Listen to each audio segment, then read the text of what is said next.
meus amigos e meus irmãos, estamos juntos mais uma vez para estudarmos a lição 7 da Escola Bíblica Dominical, que tem por tema a oração modelo.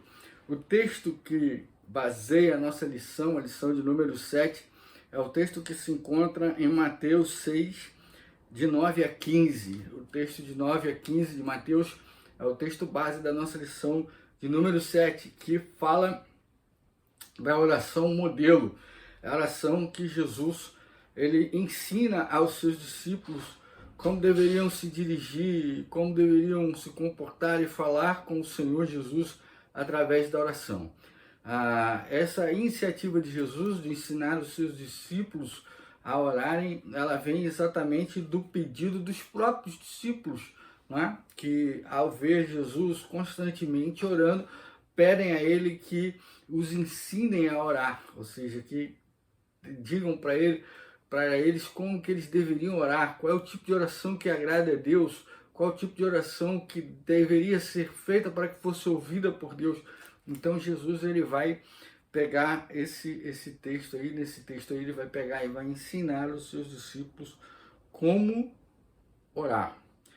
A proposta do autor é que precisamos aprender muito a respeito da oração e que a maioria de nós ainda é pouco mais que um aprendiz nessa área.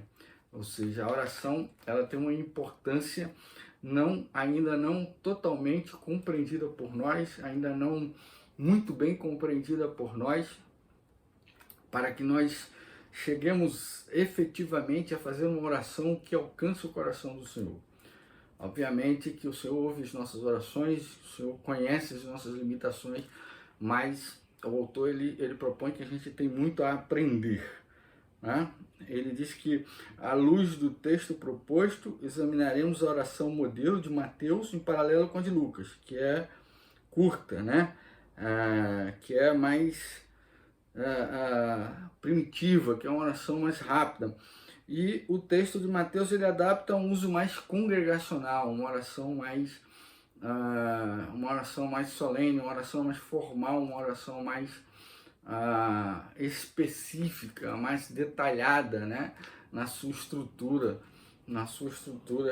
textual, né? E o propósito disso tudo é o quê? É excluir que nós não podemos excluir ninguém quando nós nos achegamos a Deus. Ou seja, a oração ela tem que compreender um todo, ela tem que incluir o nós e não apenas o eu.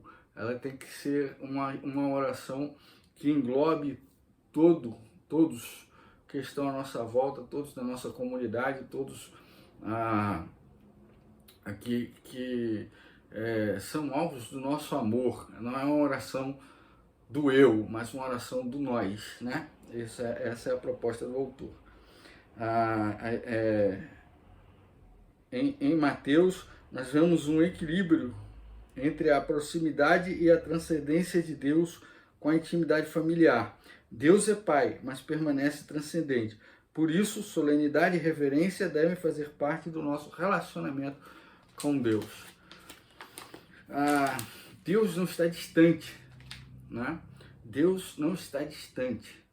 Porém, Deus é Deus e nós devemos aprender a respeitar essa primazia, essa excelência, essa santidade, esse reinado de Deus, essa superioridade de Deus em relação a nós. Esse é o alerta, né? Então, nós devemos deixar isso claro na oração. Nós vamos ver isso, né, um pouco mais à frente. O que o autor está querendo dizer é que a gente deve respeitar a Deus, né? Deus não é a minha droga, Deus não é o cara lá de cima, Deus não é dessa forma que nós oramos a Deus. É isso que o autor quer enfatizar quando ele diz que a oração de Mateus ela nos ensina o equilíbrio entre o Pai, né, e o Deus transcendente, ou seja, o Deus que transcende é o Deus que está aqui, estava lá no passado, estará no futuro. É um Deus transcendente, é um Deus que ele não está limitado ao tempo e espaço, assim como nós. Então, nós devemos a Ele o quê? Nós devemos a Ele a solenidade e reverência na nossa oração. Preciso que a nossa intimidade com Deus seja uma intimidade respeitosa, que em momento nenhum nós faltemos com respeito com a pessoa do Senhor, ok? Entramos então no primeiro tópico da nossa lição, que é o quê? Quem tem Deus por Pai não é egoísta. Qual é o foco desse tópico, queridos irmãos? Deus está em Cristo e nós encontramos Cristo nas outras pessoas, pois no reino de Deus não se faz acepção de pessoas. Primeiro passo, primeiro ponto, a coletividade da comunidade de fé, né? Nós não somos egoístas, nós não estamos sozinhos no mundo, nós não estamos sozinhos na fé, nós temos outros irmãos, outros amigos, as pessoas que comungam da mesma fé que nós e nós vivemos numa comunidade de fé. Então nós não estamos isolados, não tem lugar, né, para uma intimidade tão grande com Deus que deixe de fora as outras pessoas. O objetivo dos discípulos de Jesus é levar o evangelho de Jesus, ou seja, apresentar Jesus às outras pessoas. De que forma? Da forma que Cristo se revela através de nós. Da mesma forma que Cristo se revela através de nós, Cristo também se revela através dos nossos irmãos, dos outros, dos nossos próximos, daqueles que pertencem à nossa mesma comunidade de fé. Então nós não estamos sozinhos levando Jesus às pessoas, mas nós também identificamos Cristo através das outras pessoas, tá? Por quê? Porque os seus discípulos estão ligados a eles. Então, nós, como discípulos de Jesus, estamos ligados a ele. Então, todos representamos o quê? Nós, com os nossos atos, com as nossas atitudes, nós revelamos a pessoa de Jesus Cristo. E assim como nós revelamos, outros irmãos também na nossa comunidade de fé revelam e expressam Jesus Cristo. Então, nós nos encontramos e nós encontramos Cristo também em outras pessoas, né? Não é em mim, não sou eu. Né? Um erro teológico é dizer que eu sou a igreja de Jesus. Eu não sou a igreja de Jesus. A igreja não sou eu. Eu sou um membro da igreja de Jesus. Então, nós, os vários membros da comunidade de fé, somos a igreja de Jesus. Eu pertenço à igreja de Jesus. Eu faço parte da igreja de Jesus. Eu sou parte da igreja de Jesus. Mas eu não sou a igreja de Jesus. Mas nós, membros da igreja de Jesus, cooperadores do mesmo corpo de fé, da mesma comunidade de fé, somos e representamos a igreja de Jesus. Porque Cristo não é visto só em mim, mas também no meu próximo, também no meu irmão, também daqueles que comungam da mesma fé que eu.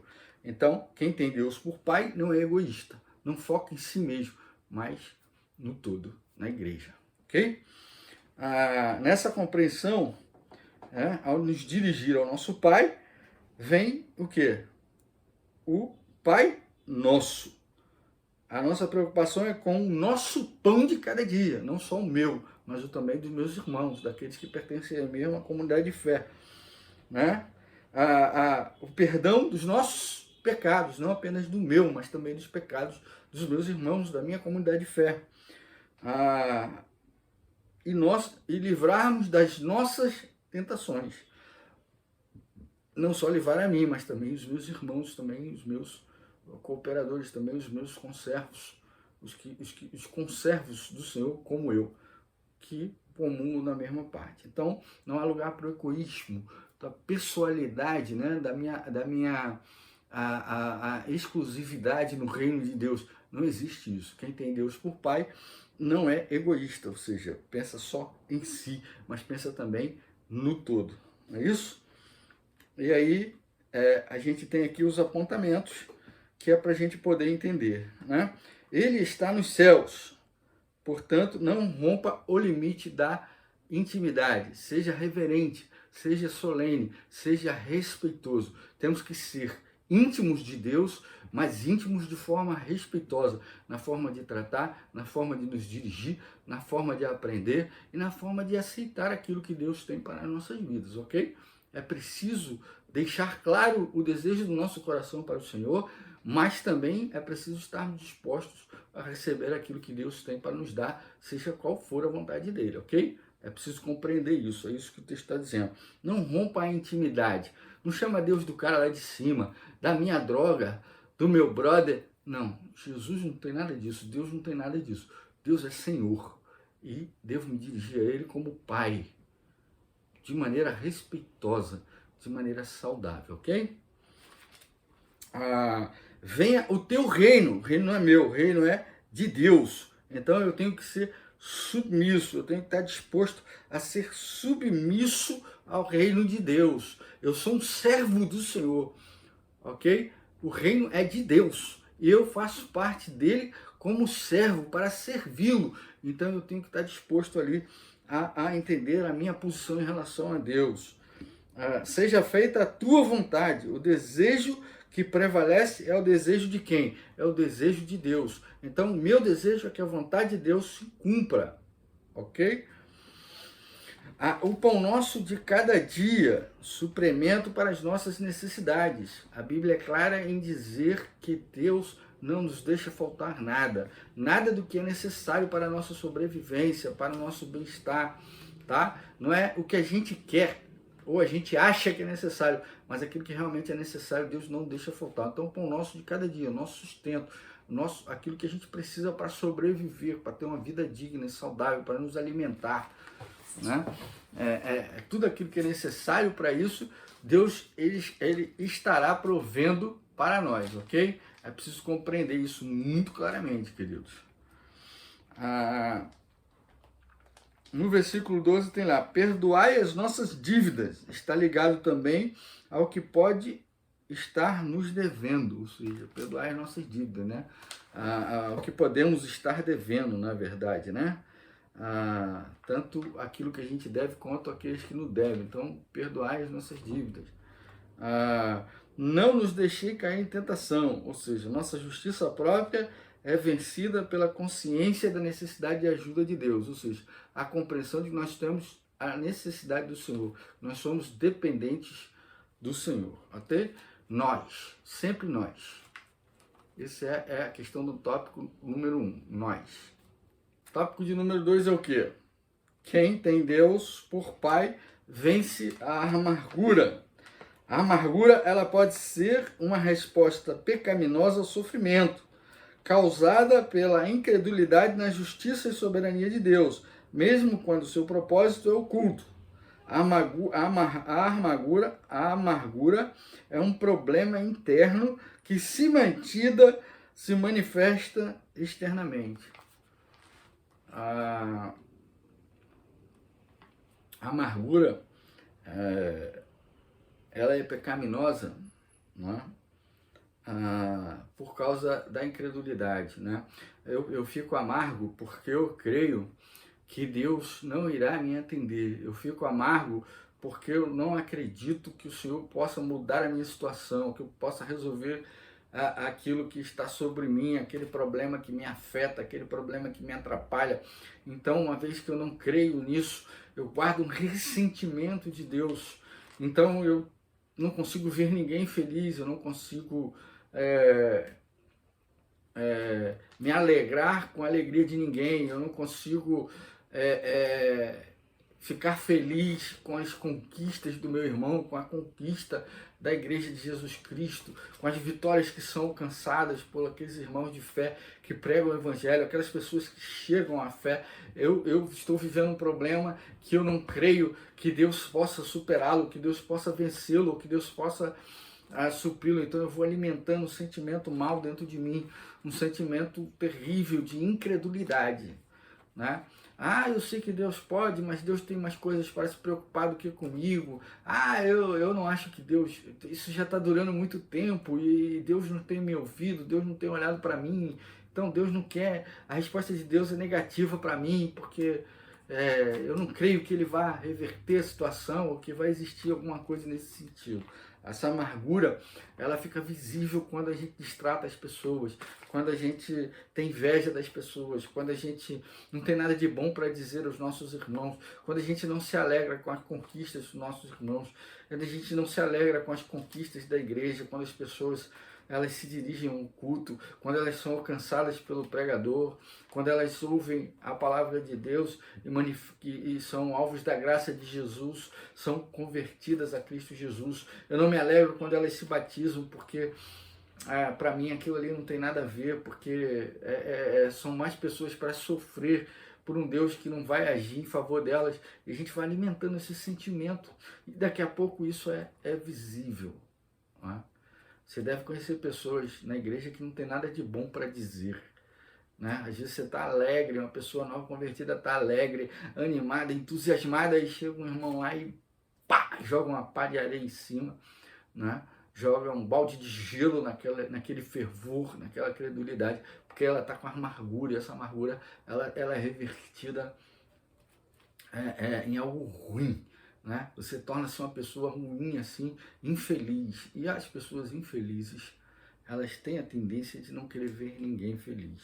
Então, o autor está dizendo isso, que essa amargura que a gente tem, causada pelo sofrimento, ela é externada em algum momento, quando a gente já está apodrecendo por dentro, e a gente passa a externar esse cheiro ruim, externar essas coisas ruins, e colocar isso para fora de maneira negativa, de maneira que impacte negativamente na vida das pessoas. Isso é algo assim muito ruim para os que estão em Cristo Jesus, para os discípulos de Jesus. Não tem lugar para isso, né? A primeira manifestação de ressentimento, da ira não resolvida, é o bloqueio da comunicação. A gente não quer mais se comunicar com ninguém. A gente não quer se comunicar mais com o Senhor. Quem guarda ressentimento age como se estivesse tudo bem, mas na verdade não está. O seu ódio é encoberto com engano. A pessoa se engana. Ela tenta transparecer que está tudo bem, mas não está tudo bem. Ok? Ela está amarga, ela está remoendo sentimentos ruins, produzindo algo ruim para a sua vida e para todos aqueles que estão à sua volta. Então, os servos do Senhor, né, que tem Jesus, que tem Deus por Pai, vencem a amargura, não querem essa amargura, não guardam mágoa, não guardam ressentimento, se alegram com os que se alegram, choram com os que choram, porque creem que o Senhor vai, no momento certo, agir a seu favor, agir em seu favor. Ok? Chegamos então ao terceiro tópico da nossa lição. Qual é o terceiro tópico da nossa lição? Quem tem Deus por Pai vence a hipocrisia religiosa. A verdade não deve ser relativizada, não deve ser relativizada, a verdade não deve ser relativizada. A gente tem que dizer que concorda com algo que está violando os princípios do Senhor e dar um tom subliminar, né? Dar um tom de relativismo para a verdade. Não, a gente não pode ser hipócrita, essa é a questão do texto, certo? A gente vence a hipocrisia religiosa. Né? A verdade ela não deve ser relativizada, construída segundo interesses e aplicada levando-se em conta o prestígio ou a importância social das pessoas. Ou seja, a gente não deve tratar, né, as pessoas com diferença, dada a sua condição social, dada a sua condição de importância ou o seu grau de autoridade na sociedade. A gente não deve usar isso como critério, né? A gente deve usar as pessoas, todos os nossos irmãos são iguais e têm o mesmo valor, né? Ela precisa ser vista como bússola, como norte para as ações de vida e sustentáculo para qualquer construção na dimensão ética, moral ou espiritual, ou seja, os princípios do Senhor não devem ser violados, os princípios do amor, do respeito ao próximo, do amor ao próximo, do respeito ao próximo, da compaixão, da ação de graças, ou seja, de levar do socorro, né, do tratamento, do amor dispensado a quem quer que seja. Ele não pode ser um amor, né, usado de maneira leviana, de maneira hipócrita, né? De acordo com as questões sociais. Então eu amo muito meu irmão que tem muitas posses, que tem prestígio, que é um membro ativo da sociedade, importante da sociedade. Então eu vou ali e trato com diferença, com deferência, enquanto o meu irmãozinho lá, que não é um membro tão importante da sociedade, eu o trato com desprezo, com descaso, e acho que ele nem é digno de estar ali na igreja, de estar ali servindo ao Senhor. Esse é o contexto da coisa, né? O desafio é alcançarmos a autêntica expressão de fé, visto que fomos chamados para ser diferentes, fazer diferente e frutificar, sendo sensíveis quanto à realidade que nos cerca. A voz do Divino Mestre e Sumo Pastor Jesus Cristo, andando com Ele e sendo fiéis aos seus ensinos. Quem faz diferença entre as pessoas, dada a sua posição social e o seu grau de importância na sociedade, é o mundo. Tá? É o mundo. Nós, como discípulos de Jesus, fomos chamados para sermos diferentes. Então, qualquer pessoa tem o seu valor diante do Senhor. E o seu valor é o mesmo. Tá? Um médico tem o mesmo valor do pedreiro, do porteiro, do advogado, do juiz, do lixeiro. Não tem diferença. Para nós, estar em Cristo é o nosso irmão. Para nós, estar em Cristo é alguém que alcançou a salvação através da graça e tem toda a importância para o nosso Deus quanto qualquer um de nós. Nós amamos aqueles que estão à margem da sociedade, porque Jesus fez isso, irmãos. Está cheio de exemplos. O aleijado no poço de Betesda, né? Estava rolando a festa, Jesus foi lá, catar ele lá. O cego de Jericó, a multidão lá festejando, celebrando Jesus lá no meio deles, e ele vai lá no cego de Jericó. Jesus, ele se dirigiu às pessoas várias vezes, às pessoas que a sociedade deixava de lado. Os seus discípulos eram pessoas que, de certa forma, eram rejeitadas pela sociedade, eram de menor importância. Jesus nos chamou e ele fez isso não porque ele era um rejeitado, não, mas porque ele está querendo dizer que aquelas pessoas também são importantes. E ele nos chama para isso. E ele não nos quer dessa forma, da forma do mundo, né? Nos relacionando e dando deferência religiosa a pessoas que têm melhor condição financeira, que têm destaque na sociedade, que têm uma melhor profissão, que têm um melhor dinheiro, que têm um melhor... Não podemos fazer acepção de pessoas. Jesus não nos chamou para isso, né? Isso é hipocrisia religiosa. Então eu oro e me preocupo com quem tem mais bens, com quem tem mais posição social, e não me preocupo com meu irmãozinho que não é tão importante assim no contexto da sociedade. Quem faz isso é a sociedade comum, é o mundo. Nós não fomos chamados para isso, mas fomos chamados para tratarmos todos da mesma forma. E a nossa justiça não é a nossa justiça que prevalece, é a justiça de Deus. É a justiça do Senhor. Os ensinos de Jesus de alcançar todas as pessoas é que deve ser a nossa bússola, o nosso direcionador. Ok? Precisamos vencer a hipocrisia para alcançarmos uma expressão autêntica de fé. Para alcançarmos uma expressão autêntica de fé. Precisamos, ok? Precisamos vencer a hipocrisia. Não podemos ser hipócritas como os que estão no mundo. Concluindo. Na oração do Pai Nosso, aprendemos redenção, autoridade, adoração, governo, submissão, provisão, perdão, proteção, liberdade e segurança. Além disso, a importância de equilíbrio em nossa relação com Deus e a importância da espiritualidade que nos aproxima ao invés de nos afastar de Deus. É isso que a gente aprende, né? É isso que o texto quer dizer para nós. É isso que nós devemos observar na oração do Pai Nosso. Tudo isso está ali, né? Tudo isso está ao nosso alcance. Precisamos conversar sobre a oração e orar mais, pois oramos menos do que deveríamos. Quer dizer, deveríamos gastar mais tempo orando ao Senhor. Deveríamos gastar mais tempo falando com o Senhor, mais tempo diante do Senhor. Precisaríamos estar gastando mais tempo diante do Senhor.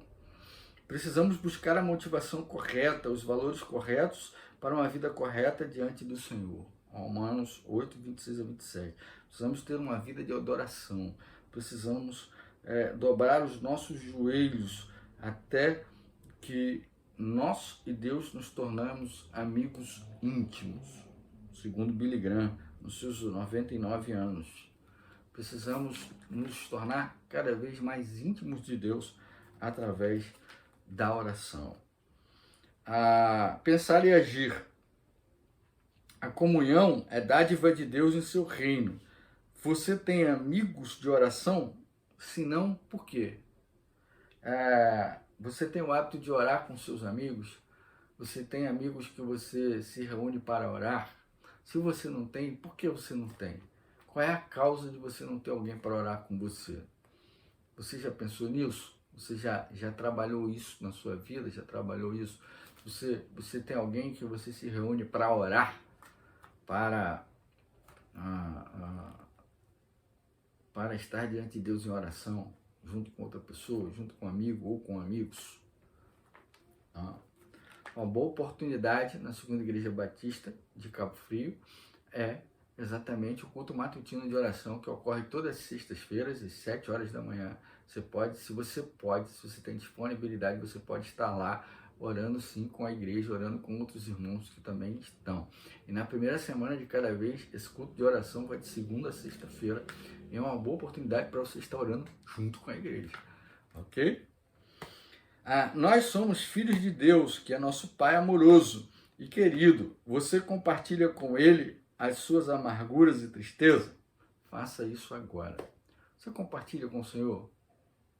Você coloca diante de Deus as suas dificuldades, aqueles sentimentos ruins que te tomam, aqueles sentimentos ruins que atrapalham a sua vida, que impedem você de crescer no conhecimento da graça de Jesus Cristo? Faça isso agora. Ore ao Senhor. Coloque diante dele tudo que você está sentindo, cada dificuldade, cada empecilho que impede você de estar mais na presença de Deus, mais diante de Deus, que te impede de abençoar a vida dos seus irmãos. Coloca isso diante de Deus, eu tenho certeza que o Senhor há de agir na sua vida. Ao orar, você faz com que as motivações corretas e valores corretos ao reino de Deus.